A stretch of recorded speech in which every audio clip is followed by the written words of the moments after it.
Indian premier ലീഗിൽ play ഓഫിലേക്കുള്ള വിജയക്കുതിപ്പ് തുടർന്ന് royal Challengers Bangalore ജീവൻ മരണ പോരാട്ടത്തിൽ ഡൽഹി ക്യാപിറ്റൽസിനെ 48 റൺസിനാണ് ബാംഗ്ലൂർ പരാജയപ്പെടുത്തിയിരിക്കുന്നത്. ഈ വിജയത്തോടെ പ്ലേ ഓഫ് കടമ്പ എന്ന ലക്ഷ്യത്തിലേക്ക് ഒരു പടി കൂടി അടുത്തിരിക്കുകയാണ് റോയൽ ചലഞ്ചേഴ്സ് ബാംഗ്ലൂർ. ഡൽഹിക്കെതിരായ മത്സരത്തിന് ശേഷം പോയിന്റ് പട്ടികയിൽ 5ാം സ്ഥാനത്തേക്കും RCB ഉയർന്നിട്ടുണ്ട്. നിലവിൽ 13 മത്സരങ്ങളിൽ നിന്ന് 12 പോയിന്റാണ് RCBക്കുള്ളത്. ഇതോടെ ചെന്നൈ സൂപ്പർ കിങ്സിനെതിരായ അടുത്ത മത്സരത്തിൽ മികച്ച മാർജിനിൽ വിജയിക്കുകയാണെങ്കിൽ RCBക്ക് പ്ലേ ഓഫിലേക്ക് കടക്കാൻ കഴിയും.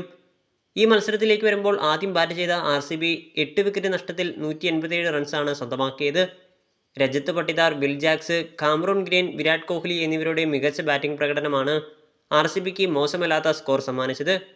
എന്നാൽ മറുപടി ബാറ്റിംഗിൽ ഡൽഹി നിരയിൽ നായകൻ അക്ഷർ പട്ടേൽ, ഷായ് ഹോപ്പ് എന്നിവർക്കൊഴികെ മറ്റാർക്കും പിടിച്ചു നിൽക്കാൻ കഴിഞ്ഞില്ല.